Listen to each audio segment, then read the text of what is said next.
Topic का नाम रखिए पॉलीगन। क्या रखिए? पॉलीगन। चलिए मैं आपको एकदम क्लियर आज कर दूंगा और पॉलीगन से जो भी आपके डाउट होंगे वो दूर भी होते चले जाएंगे। 2 सेशन या 3 सेशन इसके मैं कवर करूंगा। पॉलीगन को हिंदी में हम लोग क्या कहते हैं पता है? बहुभुज कहते हैं। बहुभुज कहते हैं, ध्यान सुनिएगा। पॉलीगन को क्या कहेंगे भाई? हम बहुभुज कहेंगे। ध्यान से सुनते चलिएगा। इसके 2 सेशन या 3 सेशन अगर मैं लूंगा तो आपका यह बहुभुज वाला पार्ट एकदम कंफर्म हो जाएगा जी। सबसे पहले आप जान लीजिए कि पॉलीगन है क्या। सबसे पहली चीज, पॉलीगन एक क्लोज फिगर है। ठीक है, क्या भैया?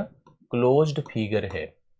क्लोज्ड फिगर है जिसे आप लोग कहते हैं बंद आकृति। क्या कहते हैं? बंद आकृति। ठीक है, क्लोज फिगर है जिसे हम लोग कहेंगे बंद आकृति। अब बंद आकृति क्या है? एक ऐसी आकृति होती है जो क्लोज फिगर को अगर कोई एक्सप्लेन करेगा, जिसका, ध्यान सुनिएगा, जिसका क्षेत्रफल, हाँ रीजन आप अंग्रेजी में लिख दीजिएगा, रीजन अर्थात क्षेत्र, क्षेत्र निर्धारित हो। हाँ, क्षेत्र क्या हो? निर्धारित हो। अभी भी कंफर्म कर दूंगा कि बंद आकृति क्या है। एक क्लोज फिगर जिसको बंद आकृति कहते हैं वह क्या होता है? एक ऐसा फिगर होता है जिसका क्षेत्र निर्धारित हो, जिसका क्षेत्र बाउंडेड हो, बाउंड्री बनी हो, उसी को हम बंद आकृति कहते हैं। वही आपका क्या होता है? एक क्लोज फिगर कहलाता है। करेक्ट है। किसी भी क्लोज फिगर अर्थात किसी भी ऐसे फिगर को बनाने के लिए कम से कम तीन भुजाओं, कम से कम 3 भुजाओं की आवश्यकता होती है। कितनी भैया? कम से कम 3 भुजाओं की आवश्यकता होती है। इसको भी पॉइंट करिएगा। अगर हम कभी भी बंद आकृति बनाते हैं, क्लोज फिगर बनाते हैं, तो कम से कम हमें 3 जो है, क्या बताइए, 3 भुजाओं की आवश्यकता होती है। 3 से कम भुजाओं में आप किसी भी बंद आकृति का निर्माण नहीं कर पाएंगे। जैसे अगर मैं कह दूं कि आप जो है एक भुजा ले लो और एक आकृति बनाओ जो क्लोज्ड हो। चलो बना तो दिया मैंने, क्या आप इसका क्षेत्रफल बना सकते हैं? बिल्कुल नहीं है। क्लोज फिगर नहीं है, ओपन फिगर है। कैसा फिगर है? ओपन है, खुला है। हम इसका क्षेत्रफल नहीं बता पाएंगे। हमने कहा चलो ठीक है 2 भुजाएं ले लो, तो आपने एक भुजा लिया, फिर एक भुजा, कैसे भी कोशिश कर लो, इसको भी हम क्लोज फिगर नहीं बना सकते हैं। यह ओपन है, ये भी ओपन है। हमें अगर क्लोज बनाना है तो कम से कम हम 3 भुजाओं का उपयोग करेंगे, तब जाकर के आपकी एक बंद आकृति का निर्माण होगा। बंद आकृति का निर्माण होगा। तो इसलिए सबसे पहला जो पॉलीगन होता है, अगर आपसे कोई पूछे कि पहला पॉलीगन क्या होगा अगर भुजाओं के आधार पर चलते हैं, तो पहला मतलब फर्स्ट पॉलीगन अगर कोई एक्सप्लेन करना चाहे तो कह सकता है फर्स्ट पॉलीगन क्या होता है पता है? ट्रायंगल होता है। कौन होता है भाई? ट्रायंगल मतलब त्रिभुज होता है। अगर आपसे कोई पूछे कि हम पहला भुजाओं के आधार पर अगर हम पॉलीगन का निर्माण करना चाहते हैं तो वह कौन सा हो सकता है, तो आप क्या बता दीजिएगा? वह ट्रायंगल होगा अर्थात त्रिभुज होगा। इस बात को एकदम समझते चलिएगा और डाउट अगर है तो कंफर्म करते चलिएगा। मैं एकदम से स्पष्ट करते आपको चल रहा हूँ। मेरे ख्याल से आपको समझ में आ रहा होगा। प्लीज़ मैं चाहूँगा कि आपके अगर कहीं भी कोई टॉपिक में, कोई टर्म में जो मैं आपको पढ़ा रहा हूँ अगर डाउट आता जाए तो प्लीज़ हमें बता देना, जिससे कि हम उसको स्पष्ट कर दें, कि जिससे डाउट ना बने। समझ रहे ना? तो फर्स्ट फिगर इसका। अब एक चीज़ और मैं बता दूँ, जब बात पॉलीगन की आएगी, तो पॉलीगन हमेशा एक 2D फिगर के रूप में ही आपको देखने को मिलेगा। 2D आप जानते हैं, द्विविमीय आकृति। जैसे हम बोर्ड पे कुछ बना दें, मार्क कर दें, ड्रॉ कर दें, जो आकृति बनती है जी, वो आकृति बनती है, वह आकृति हमेशा 2D फिगर कहलाती है। 3D फिगर का मतलब होता है जिसके पास, जैसे हम फर्श पर कुछ प्लाट कर दें, कॉपी पर, पेपर पर कुछ लिख दें, तो ये सब 2D फिगर है। जो सरफेस पर प्लॉटेड है वह 2D फिगर है। जो रखा जाता है वह 3D फिगर। जैसे हाथ में मार्कर है, घड़ी पहना हूँ, हम खुद खड़े हैं, तो हम सब 3D फिगर है, क्योंकि हम सरफेस से थोड़ी ऊंचाई पर स्थित होते हैं। जब हम किसी हाइट पर होते हैं, किसी ऑब्जेक्ट की तरह होते हैं, तो हम 3D फिगर हैं। ऑलमोस्ट जितनी आकृतियाँ होती हैं वो आकृतियाँ सबकी सब 2D फिगर होती हैं। तो आप भी जो बहुभुज पढ़ेंगे वो सारे के सारे बहुभुज आपके क्या कहलाएंगे? 2D फिगर कहलाएंगे। अब आपको गिनती करा दूं कि जो है कौन कौन से पॉलीगन हो सकते हैं। अच्छा, एक बात तो आप समझ गए, the first polygon is called a triangle. पहला पॉलीगन कौन है आप बताइए? त्रिभुज है। तो अगर मैं त्रिभुज की, मतलब त्रिभुज नहीं, पॉलीगन की गिनती कराना शुरू करूं, तो आप देखिए कौन कौन से पॉलीगन आपको देखने को मिलेंगे। ठीक है, नेम ऑफ पॉलीगन। मैं पॉलीगन का नेम दे रहा हूं आपको, नेम ऑफ पॉलीगन। पॉलीगन, चलिए लिख लीजिएगा। बहुभुज के नाम, बहुभुज के नाम। मैं आपको इसका PDF प्रॉपर प्रोवाइड कर दूंगा। और साथ साथ जो है आप लोग इसका प्रॉपर नोट्स बना लीजिएगा, ठीक है, जिससे कि हमेशा ये कनेक्टेड रहे, आपको दिक्कत कभी ना होने पाए। बहुभुज के नाम देखिए कौन कौन से बहुभुज होते हैं, सबसे पहला नोट करिएगा। सबसे पहले बनकर आया ट्रायंगल। क्या बनकर आया? ट्रायंगल, जिसे हम लोग कहेंगे त्रिभुज। हमने आपसे कहा भी था कि पहला बहुभुज कौन है, आपने कहा सर त्रिभुज है, तो लिख दिया हमने। दूसरा हमने लिखा क्वाड्रिलैटरल। हाँ, क्वाड्रिलैटरल, जिसे आप लोग क्या कहेंगे बताइए? चतुर्भुज कहेंगे, जिसे आप लोग चतुर्भुज कहेंगे। चतुर्भुज मतलब 4 साइडेड फिगर, जैसे 3 साइडेड फिगर मतलब एक ट्रायंगल है। मैं यहाँ पर नंबर ऑफ साइड भी लिख देता हूँ और उसी पर डिपेंडेंट ये चीज़ें होती हैं। 3 भुजाओं से, देखिए हमने लिखा साइड, नंबर ऑफ साइड, जो उस फिगर में कुल कितने साइड हैं, कितनी भुजाएं हैं, तो आपने लिखा जो त्रिभुज है भाई, त्रिभुज में तो 3 भुजाएं हैं, चतुर्भुज में कितनी हो गई? 4 हैं। इसी प्रकार से अगला जो फिगर बनकर आएगा, हम पहले नाम लिख देते हैं फिर भुजाएं लिखते हैं। अगला नाम है पेंटागन। क्या है भाई? पेंटागन।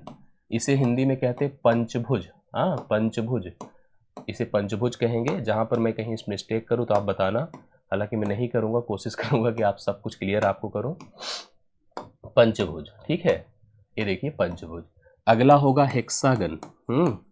हेक्सागन, हेक्सागन का मतलब होता है खटभुज, खटभुज। अगला होगा हेप्टागन। हाँ, हेप्टागन। अगला कौन होगा? हेप्टागन। हेप्टागन का मतलब होता है सप्तभुज, सप्तभुज। फिर आता है ऑक्टागन। ऑक्टागन का मतलब होता है अष्टभुज, अष्टभुज। फिर आता है नोनागन, नोनागन, जिसको हम लोग कहेंगे नौभुज। डेकागन, फिर आएगा नाम, सुनते चलिएगा, डेकागन। डेकागन, डेकागन मतलब 10 भुज, 10 भुज। लेकिन भाई इतने से ही काम नहीं रुक जाता है, 15 भुजाएं, 20 भुजाएं, 25 भुजाएं, 30 भुजाएं, 40 भुजाएं, इस प्रकार से भी आपको मतलब पॉलीगन्स देखने को मिलते हैं। तो चलिए अभी हम लोग यहाँ पर ऐसे लिख लेते हैं। पंचभुज 5 भुजाएं होती हैं, खडभुज में 6 भुजाएं होती हैं, सप्तभुज में 7 भुजाएं होती हैं, अष्टभुज में 8 भुजाएं होती हैं, नौभुज में 9 भुजाएं होती हैं और 10 भुज में 10 भुजाएं होती हैं। इसके बाद अगर ऐसे आगे बढ़ते चले गए तो आपको मिलेगा n sided polygon. N sided polygon का मतलब होता है कि एन भुजाओं वाला बहुभुज। अब एन भुजाओं वाले बहुभुज में आपको कोई भी बहुभुज ऐसा मिल सकता है जिसके पास कई सारी भुजाएं होंगी। समझ रहे हैं जी? हाँ, मेरी बात को आप समझ पा रहे हैं कि नहीं? मैं जो कह रहा हूं, मैंने कहा एन साइडेड पॉलीगन अर्थात कई भुजाएं, जैसे 10 भुजाएं, 15 भुजाएं, 25 भुजाएं, 30 भुजाएं, इस प्रकार से यहाँ पर आप लोग जो है एन साइडेड पॉलीगन डिसाइड कर सकते हैं। मेरे ख्याल से आप सबको कंफर्म हो गया, कोई दिक्कत है इसमें? नहीं। तो जैसे मैंने आपको बताया कि त्रिभुज है, चतुर्भुज है, पंचभुज है, खडभुज है, सप्तभुज, अष्टभुज, नौभुज, ऐसे अनसाइडेड पॉलीगन भी हो सकता है। क्लियर हो गई इतनी बातें? अब थोड़ा सा हम आते हैं पॉलीगन के टाइप्स पर बढ़ते हैं। 2 प्रकार के पॉलीगन्स आपको देखने को मिलेंगे जी। अब आप समझिएगा कैसे बन सकता है। मैंने लिखा टाइप्स ऑफ पॉलीगन। हाँ, टाइप्स ऑफ पॉलीगन, हेडिंग करते चलिएगा, टाइप्स ऑफ पॉलीगन। अब टाइप्स ऑफ पॉलीगन में 2 और प्रकार होते हैं, उनको हमें ज़रूरत नहीं पड़ती है। एक कॉन्वेक्स पॉलीगन, एक कॉनकैव पॉलीगन होता है। कॉन्वेक्स और कॉनिकैव का हमें उपयोग नहीं, उत्तल और अवतल का यहाँ पर ज़रूरत नहीं है। हमें जो रिक्वायरमेंट है उसकी बात हम लोग करते हैं, क्योंकि हमें आज तक कभी उसका उपयोग नहीं समझ में आया। हम जो 2 चीज़ें हम आपको पॉलीगन से संबंधित समझा रहे हैं उसको समझिए। जैसे कभी कभी आपने त्रिभुज पढ़ा होगा, एक त्रिभुज होता है समबाहु त्रिभुज, सुना होगा आप लोगों ने जरूर। समबाहु त्रिभुज का मतलब सभी भुजाएं उसमें क्या होती हैं? बराबर होती हैं। और सभी भुजाएं अगर बराबर होती है तो उसके सभी कोण भी बराबर होते हैं, क्योंकि किसी त्रिभुज के सभी अंतः कोणों का जोड़ 180 अंश होता है। जनरल बात है और हम लोग स्कूल से पढ़ते आ रहे हैं, हम सबको आइडिया रहता है। वर्ग सुना होगा आपने, वर्ग का मतलब होता है क्या बताइए? ऐसा फिगर, एक ऐसा चतुर्भुज जिसकी सभी चारों भुजाएं बराबर हो, वर्ग कहलाता है। उसके सभी कोण भी बराबर होते हैं, 90-90 डिग्री के इक्वल होते हैं। हमने उसके अलावा भी फिगर पढ़े हैं भाई, त्रिभुज में भी हमने ऐसे भी फिगर पढ़े हैं, ऐसे त्रिभुज पढ़े जिसकी सभी भुजाएं बराबर नहीं होती हैं। चतुर्भुज में भी हमने ऐसे भी फिगर पढ़े जिसकी सभी भुजाएं बराबर नहीं होती हैं। तो हम पॉलीगन को भी 2 प्रकार से कंसीडर करते हैं। कैसे? आप नोट कर लीजिएगा, मैं लिख देता हूं कि बहुभुज के प्रकार, हिंदी में भी लिखते चले, अंग्रेजी में भी। बहुभुज के प्रकार, बहुभुज के प्रकार, अब सुनते चलिएगा। बहुभुज के प्रकार में दो प्रकार के बहुभुज आपको देखने को मिलेंगे। एक का नाम होगा रेगुलर, ठीक है, रेगुलर, इसको आप लोग कहेंगे नियमित बहुभुज, नियमित। एक ऐसा बहुभुज नियमित कहलाएगा, भी मैं पॉइंट कर देता हूं। और दूसरा होगा इरेगुलर, इरेगुलर अनियमित कहलाता है। क्या होता है? अनियमित कहलाता है, ठीक है। अब आप इसको समझिएगा दोनों के बारे में। एक ऐसा बहुभुज जिसकी सभी भुजाएं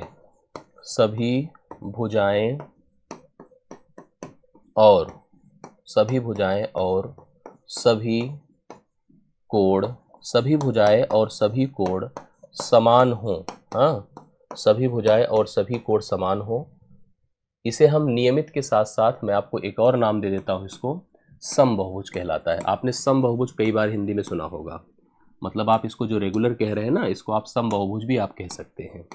समबहुभुज, बहुभुज, ठीक है। देखिए मैं लिख रहा हूं, ऐसा बहुभुज जिसकी सभी भुजाएं और सभी कोण समान हो, समबहुभुज कहलाता है, समबहुभुज कहलाता है। एग्जाम्पल दे देता हूं मैं, ठीक है। एक ऐसा बहुभुज जिसकी सभी भुजाएं और सभी कोण समान हो, वह समबहुभुज कहलाता है। एग्जाम्पल में आप चाहे तो नोट कर लीजिए, क्या क्या लिख सकते हैं बोलिए। जैसे हमने लिख दिया, क्या बताइए, एग्जाम्पल लिख दे रहा हूं, समबाहु त्रिभुज, हाँ, समबाहु त्रिभुज मतलब इक्विलैटरल ट्रायंगल। इसके अलावा वर्ग, स्क्वायर जिसे हम लोग कहते हैं, ये सब जो फिगर होते हैं इरेगुलर पॉलीगन कहलाते हैं। जैसे आप रेगुलर हेक्सागन सुने होंगे, रेगुलर हेक्सागन का मतलब होता है कि जो है, हाँ बिल्कुल रेगुलर हेक्सागन का मतलब होता है कि आपने सुना ही होगा कि जो समबहुभुज कहलाते, समखंडभुज कहलाते हैं। देखिए मैंने कहा एक रेगुलर है, रेगुलर जिसे नियमित कहेंगे समबहुभुज कहलाता है। सभी भुजाएं और सभी कोण अगर समान होते हैं तो वह बहुभुज आपका समबहुभुज कहलाता है। समबहुभुज के एग्जाम्पल समबाहु त्रिभुज हैं, आपका वर्ग है, ऐसे ही बहुत सारे एग्जाम्पल हो सकते हैं। अब दूसरी तरफ अगर अनियमित कहें या विषम बहुभुज कहते हैं, इसे हम लोग विषम बहुभुज कहते हैं, ठीक है। अब विषम बहुभुज को अगर हम डिफाइन करें बाय डेफिनेशन, तो इसे हम क्या कहते हैं, सुनते चलिएगा, लिख लीजिएगा इसके बारे में भी। हम यहाँ पर देखिए ऐसे नहीं लिखेंगे कि सभी भुजाएं और सभी कोण असमान होते हैं। भाई अगर जैसे इसमें लिखा है कि सभी भुजाएं और सभी कोण समान होते हैं तो वह समबहुभुज कहलाता है, समबाहु त्रिभुज होता है, स्क्वायर होता है, सब एग्जाम्पल होते हैं। अगर मैं इसकी डिफिनीशन आपसे कहूँ कि जो इरेगुलर है, जो विषम बहुभुज है, उसको कैसे आप परिभाषित करेंगे, तो आप इसकी परिभाषा में ये मत लिख दीजिए कि सभी भुजाएं सभी कोण आपके समान नहीं होते हैं, बल्कि आप लिखिए सभी भुजाएं और सभी कोण असमान होते हैं। ऐसा नहीं, समान नहीं होते हैं, मतलब हो सकता है कि अगर 3 भुजाएं हैं 2 बराबर हो जाए, 4 भुजाएं हैं तो 3 बराबर हो जाए, हो सकता है कोई भुजा किसी के बराबर ही हो गई, लेकिन अगर सभी बराबर नहीं है तो वह रेगुलर नहीं है। तो आप इसको लिख सकते हैं, क्या नोट करिएगा जी, आप नोट करिएगा, मैंने लिखा कि सभी भुजाएं और सभी कोण समान नहीं होते हैं, ठीक है। सभी भुजाएं और सभी कोण समान नहीं होते हैं, इसमें क्या है, सभी भुजाएं और सभी कोण समान होते हैं, यह आपका रेगुलर पॉलीगन समबहुभुज कहलाता है। इसमें क्या होता है, सभी भुजाएं और सभी कोण समान नहीं होते हैं, अलग अलग होते हैं, इसलिए आपका इरेगुलर पॉलीगन या विषम बहुभुज कहलाता है। आप में से किसी को अगर इस पार्ट में कोई डाउट है तो मुझे प्लीज़ कमेंट कर दीजिए। अगर कहीं भी आपको इन शब्दों को लिखने में, समझने में, जो रेगुलर पॉलीगन इरेगुलर पॉलीगन में पढ़ा रहा हूँ, आपको समझ में आ रहा है कि नहीं आ रहा है, मुझे कंफर्म कर दीजिए। और अगर नहीं आ रहा है तो प्लीज़ हमें ज़रूर बता दें, जिससे कि हम उसको आपको और क्लियर कर सकें। मतलब ये आपके अंदर एक कनेक्टिविटी हो, आप समझे हो इस बात को कि क्या होता है रेगुलर पॉलीगन, क्या होता है इरेगुलर पॉलीगन, किस प्रकार से हम इसको कैसे डिफाइन करते हैं। प्लीज़ इसको ज़रूर आप लोग मुझे कंफर्म कर दीजिएगा, ठीक है। आई होप आपको समझ में सबको आया होगा। कोई किसी दिक्कत किसी प्रकार की हो तो प्लीज़ बताइएगा। चलिए, ये हो गया, सबका समझ में आया ना कि रेगुलर पॉलीगन क्या है। एक ऐसा बहुभुज जिसकी सभी भुजाएं और सभी कोण समान है, वह समबहुभुज कहलाता है। बहुत सारे एग्जाम्पल्स है, जैसे समबाहु त्रिभुज है, आपने देखा होगा कि अगर समबाहु त्रिभुज की बात करें, ये देखिए, इसकी सभी भुजाएं और सभी कोण, ये इसके बराबर, सभी भुजाएं बराबर हैं, सभी कोण भी बराबर होते हैं, सभी कोण 60 60 60 के होते हैं। एक वर्ग होता है, सुना होगा आप लोगों ने, सभी भुजाएं बराबर होती हैं। खटभुज होता है, रेगुलर में सभी भुजाएं बराबर होती हैं। इस प्रकार से आपको समझना पड़ेगा। जी, आया समझ में ना? यस।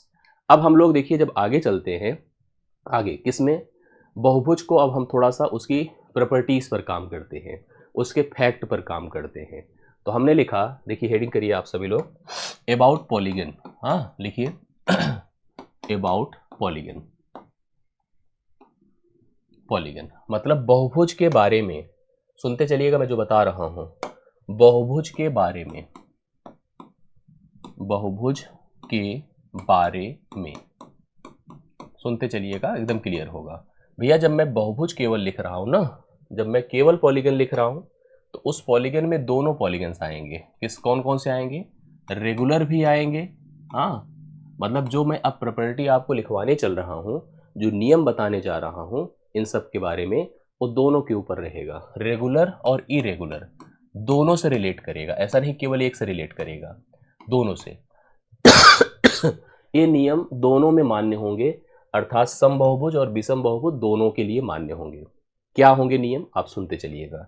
आपने बहुत बार सुना होगा, एक प्रश्न आपको देखने को मिलता है और उस प्रश्न का उत्तर भी आप लोग देते हैं, ऐसी बात नहीं देते हैं।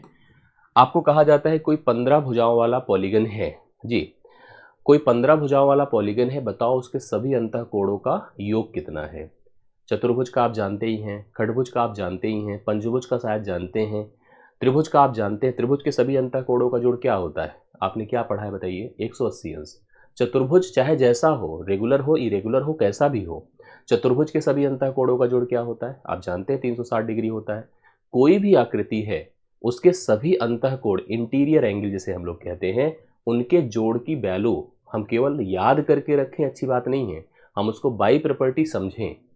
हम, मैं आपको लिखवा रहा हूं, इसको नोट करिएगा। हमने कहा किसी भी, ध्यान से देखिएगा, किसी भी बहुभुज, हाँ, किसी भी बहुभुज के सभी अंतः कोणों का योग, किसी भी बहुभुज के सभी अंतःकोणों का योग n-2 इंटू 180 डिग्री होता है।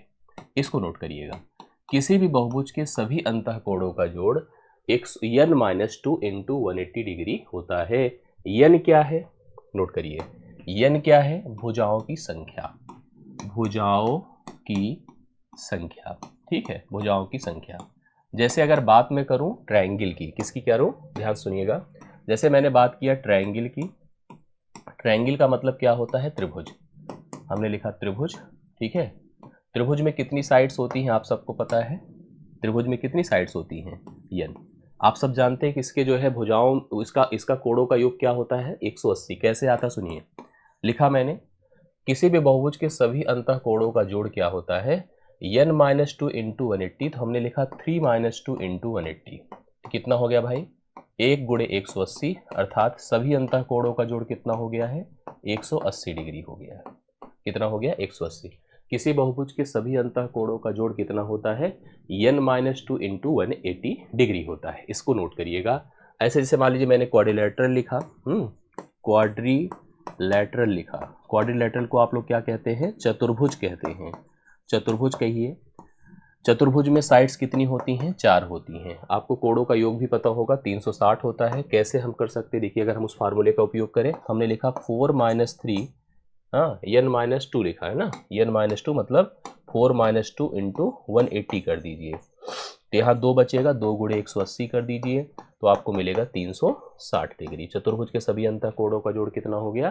360 हो गया। इसी प्रकार से अगर आप कोई भी बहुभुज सोचें, अगर हमने आपको एक एग्जाम्पल दिया कि एक बहुभुज है जिसके पास, मान लीजिए हमने लिखा 10 भुजाएं हैं। कितनी भुजाएं हैं? 10 भुजाएं हैं, और उसके सभी अंतःकोणों का योग क्या होगा? सभी अंतःकोणों का योग बताएं क्या होगा? उसके सभी अंतःकोणों का जोड़ हमने लिखा 10-2 गुणे 180 ना, तो 10-2 कर दीजिए तो कितना होगा? 8। 8 गुणे 180 करें, 18-8 144 होता है, 1440 डिग्री हो जाएगा। कितना हो जाएगा भाई? 1440 डिग्री। यहाँ पर उसके सभी अंतःकोणों का जोड़ हो जाएगा। समझ रहे ना? मुझे लगता है कि आपको समझ में आ रहा होगा कि अगर कोई भी बहुभुज है कोई भी बहुभुज, चाहे वो सम हो चाहे ना हो, मतलब समान भुजाओं वाले समान कोणों वाला हो या नहीं हो, कोई बात नहीं होती है, उसके सभी अंतःकोणों का जोड़ हमेशा n-2 इंटू 180 डिग्री होता है। आप अप्लाई कर सकते हैं। n मतलब भुजाओं की संख्या, जितनी भुजाओं की संख्या उसमें 2 घटा करके आप 180 से गुणा कर दीजिए, तो उसके आप सभी अंतःकोणों का योग पाएंगे। और आपने देखा होगा अक्सर ऐसे सवाल आपको एग्जाम में फेस करने को मिल जाते हैं। इतनी बातें समझ में आ गई। चलो अब दूसरी तरफ, दूसरे पॉइंट पर हम आगे बढ़ते हैं। सेकंड नोट करिएगा।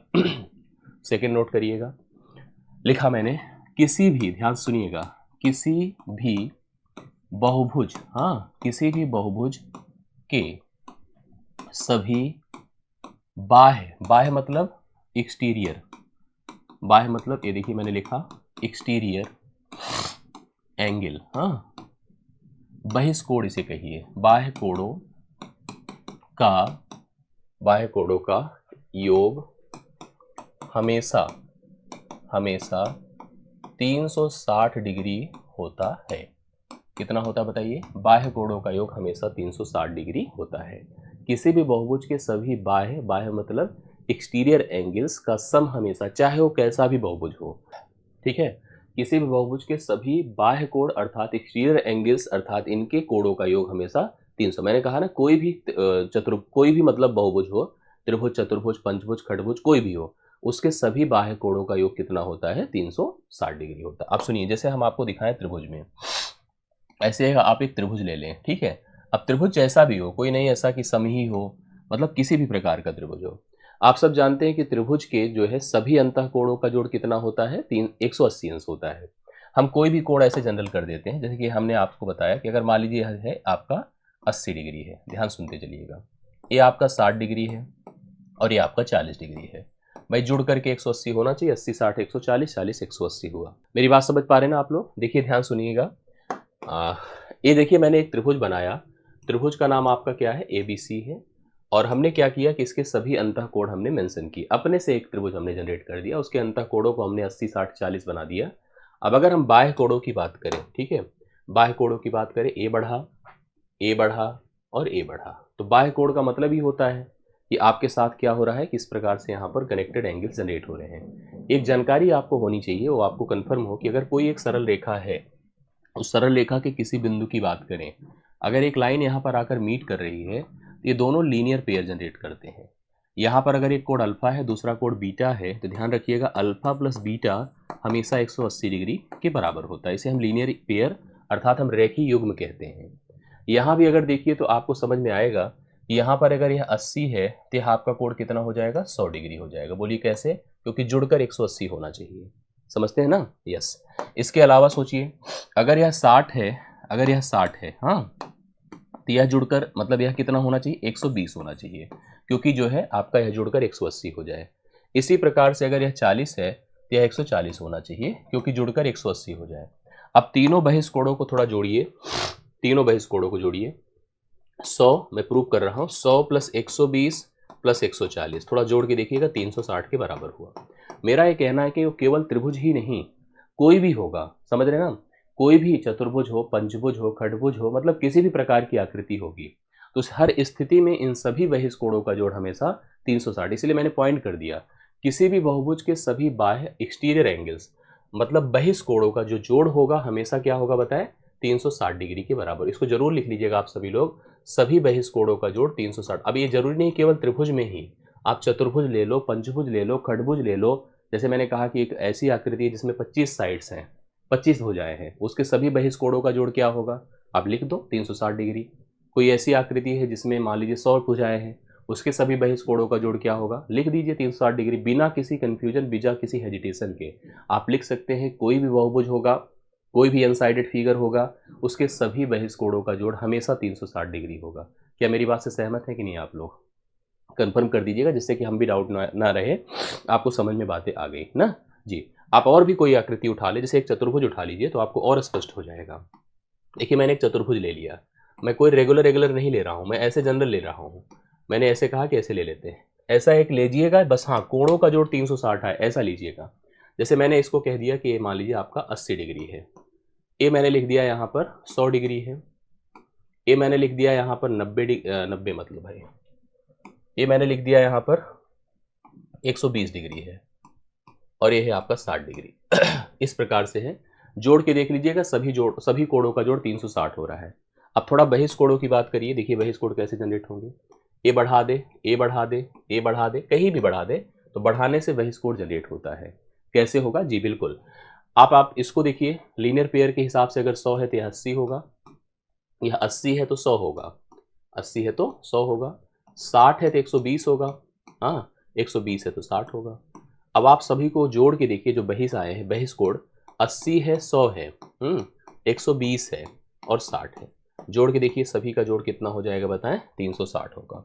कोई भी होगा, मैं यही चीज आपको बताना चाहता हूं कि बहिष कोण कोई भी होंगे, उनका जोड़ हमेशा 360 डिग्री के बराबर, 360 डिग्री के बराबर आपको सभी बहिष कोणों का योग आपको प्राप्त हो जाएगा। मेरी बातें समझ पा रहे सभी लोग? किसी को दिक्कत है इसमें? नहीं। आगे बढ़ा जाए ना। यस, तीसरा पॉइंट देखिएगा। तीसरा पॉइंट देखिएगा, कोई भी बहुभुज होगा, देखिए उसमें दो प्रकार के कोण आपको अब समझ में आ गए हैं। एक अंतः कोण आया, एक बाह्य कोण आया ना। कोई भी बहुभुज होगा, अगर उसकी कोई भी भुजा एक ले लीजिए तो उस भुजा पर एक अंतः कोण बनेगा, एक बाह्य कोण बनेगा। ये सत्य है सभी बहुभुज में, चाहे वो रेगुलर हो चाहे ना हो। ठीक है, मैंने लिखा किसी भी बहुभुज की किसी भी बहुभुज की एक भुजा पर बने अंतः और बाह्य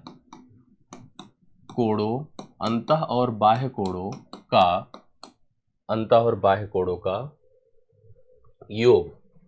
योग हमेशा 180 डिग्री के बराबर होता है। ठीक है, 180 डिग्री के बराबर होता है। अगर कोई भी बहुभुज ले लीजिए, उसके अगर हम एक भुजा की बात करें, वो चाहे त्रिभुज हो, चतुर्भुज, खंडभुज, कुछ भी हो, उसके अगर हम अंतः और बाह्य कोण की बात करें तो उसका मान हमेशा 180 अंश के बराबर होगा। ध्यान रखिएगा, कोई भी बहुभुज होगा, अगर हम उसके एक भुजा की बात करें तो उस पर बने अंतः कोण और बाह्य कोणों का जोड़ हमेशा 180 अंश होगा। कोई भी चीज आप नोट करिए, जैसे आपने त्रिभुज ही ले लिया, देखिए ऐसे त्रिभुज ले लिया। अब त्रिभुज का देखिए ये अंतः होगा, ये बाह्य होगा। भाई जुड़कर तो वैसे भी लीनियर पेयर जनरेट करते हैं, चाहे रेगुलर हो चाहे ना हो। मतलब अगर आपको हमने कहा किसी बहुभुज का एक अंतः कोण हमेशा थोड़ी बराबर होगा। एक अंतः कोण का मान अगर मान लीजिए मैंने कहा 40 डिग्री है तो उसका बाह्य कोण 140 होगा। अगर अंतः कोण 100 डिग्री है तो बाह्य कोण 80 होगा। बाह्य कोण अगर 20 डिग्री है, अंतः कोण 160 डिग्री होगा। बाह्य कोण अगर 10 डिग्री है, अंतः कोण 170 डिग्री होगा। जैसे भी होगा आप याद रखना इस बात को हमेशा। अगर हमने कहा बाह्य कोण, ध्यान सुनते जाइए, और इसको आप एक लाइन में और लिख सकते हैं, मतलब ऐसे नोट कर सकते हैं आप लोग, क्या कि किसी भी बहुभुज के प्रत्येक अंतः और प्रत्येक बाह्य कोण एक दूसरे के संपूरक होते हैं। संपूरक का मतलब होता है उनका जोड़ 180 अंश के बराबर होता है। ठीक है, संपूरक होते हैं, इसको समझिए। संपूरक का अर्थ ही यही होता है कि अगर हमने देखिए ऐसे लिख दिया, हमने कहा अंतः कोण, कोई बहुभुज का अंतः, और हमने लिख दिया बाह्य, तो याद रखिएगा भैया इस बात को, ये अंतः जितना होगा और बाह्य जितना होगा वो जुड़कर हमेशा 180 होगा। जैसे हमने कहा अंतः है 100 डिग्री तो बाह्य भैया होगा 80 डिग्री, अंतः है 60 डिग्री तो बाह्य होगा 120 डिग्री। समझ रहे ना इस बात को? अंतः है 10 डिग्री तो बाह्य होगा 170 डिग्री। मतलब कभी भी कोई जैसे आकृति ऐसे बन जाए तो अगर अंतः कोण जो भी दिया है, बाह्य कोण तुरंत 180 डिग्री से उसको घटाने से प्राप्त होगा। या बाह्य कोण दिया है तो अंतः कोण को प्राप्त करने के लिए 180 से उसको घटाना हो, क्योंकि दोनों का जोड़ हमेशा 180 अंश के बराबर होता है। इस बात को समझिएगा। यस बिल्कुल, interior plus exterior always become 180 degree. Correct है ना इस बात को? इसको एकदम नोट करे रहिएगा, जिससे आगे हम जब उपयोग में लाएंगे ना फटाफट, तो आपको ऐसा ना लगे कोई नई बात आ रही है। Interior plus exterior angles will always equal to 180 degree. Yes समझ रहे ना? यस, संपूरक होता है, अंग्रेजी में सप्लीमेंट्री कहा जाता है। इतनी बातें समझ में आ रही है आप लोगों को? यहाँ तक कोई डाउट है किसी को? नहीं होगा, मेरे ख्याल से तो नहीं होना चाहिए। अब आती है अगली बात, देखिए चौथी। एक शब्द सुना होगा आप लोगों ने, डायगोनल सुना है कि नहीं? डायगोनल सुना है कि नहीं? डायगोनल को कहते हैं भाई बिकड़। क्या कहते हैं भैया? बिकड़। बिकड़ क्या होता है? बिकड़ ऐसी लेंथ है जो कि विपरीत बिंदुओं को, किसी आकृति के विपरीत शीर्ष बिंदुओं को मिलाने से बनती है। हर आकृति में बिकड़ नहीं बनता है। जैसे अगर मैं आपसे कह दूं, सुनते चलिएगा, जैसे मान लीजिए मैंने कहा कि त्रिभुज है, मैं आप लोगों से पूछ रहा हूं बताइए, हमने कहा त्रिभुज में कितने बिकड़ बन सकते हैं? कोई बताएगा? किसी त्रिभुज में कितने बिकड़ बन सकते हैं? कोई बता सकते तो बताए। हम आपसे कहेंगे त्रिभुज में कोई बिकड़ बन ही नहीं सकता है, नहीं बन सकता है। देखो हम आपको डेफिनेशन लिखवा दे रहे हैं डायगोनल। अगर आपसे कोई पूछे कि डायगोनल क्या होता है तो हम आपको बताएंगे किसी भी आकृति या बहुभुज लिख सकते हैं, ठीक है, बहुभुज के दो विपरीत शीर्ष बिंदुओं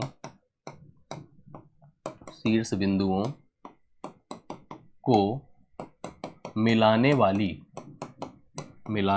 वाली रेखा बिकड़ कहलाती है। ठीक है, बिकड़ कहलाती है।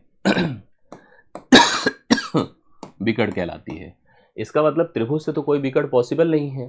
ठीक है, त्रिभुज से कोई बिकड़ पॉसिबल नहीं है, सर्कल में भी नहीं। सर्कल को दरअसल हम रेक्टिलिनियर फिगर कहते ही नहीं है, हम उसे मतलब रेखीय आकृति नहीं कहते हैं, उसे वक्र रेखीय आकृति कहते हैं। इसलिए सर्कल को यहाँ कंसीडर मत करिए आप लोग उसमें, क्योंकि भुजाओं की संख्या नहीं डिसाइड हो सकती है, इसलिए उसको हम नहीं कहते, हम पॉलीगन के अंदर उसको नहीं लाते हैं।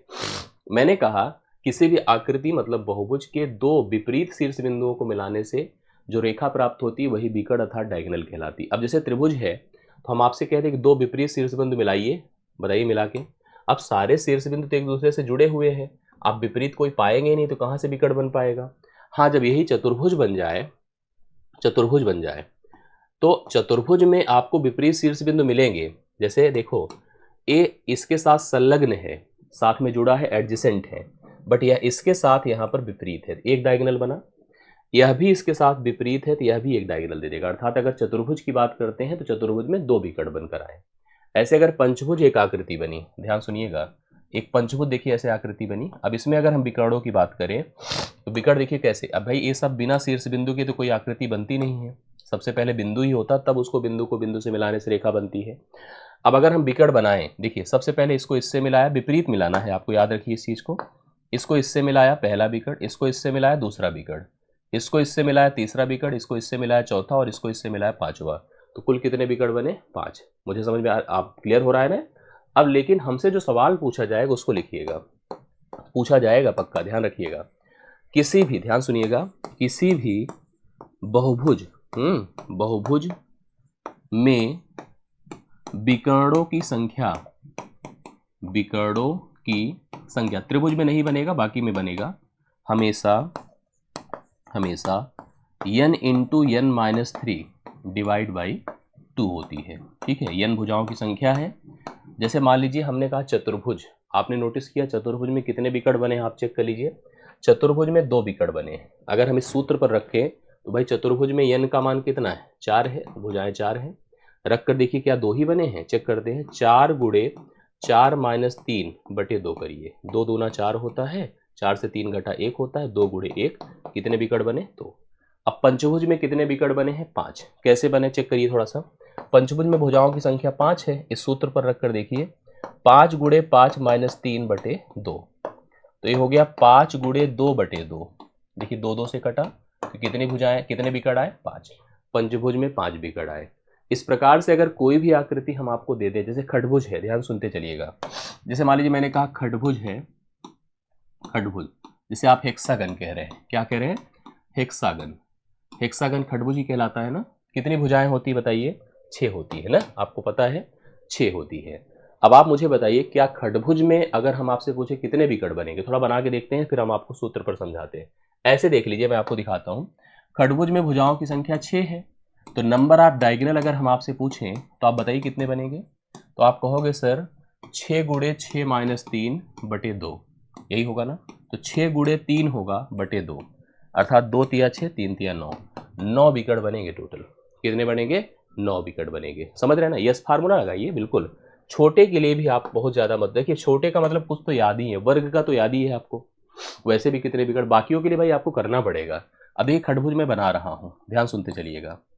एक खडभुज हम बना रहे हैं, आप थोड़ा बताइए इसके बिगड़ हम काउंट करवाते हैं आपसे। ऐसे देखिए 9 आए हैं ना, 9 देखिए हम आपको लिख के देते हैं। विपरीत शीर्ष बिंदुओं को मिलाइए तो बिगड़ बनता जाएगा। विपरीत अपोजिट वर्टेक्स को मिलाइए तो आपको बिगड़ बनता दिखे। देखिए इसको इससे मिलाया, इसको इससे मिलाया, 2 बने। इसको इससे मिलाया, इसको इससे मिलाया, 4 बने। इसको इससे मिलाया, इसको इससे मिलाया, 6 बने। अभी सुनिए, अभी नहीं खत्म हुआ।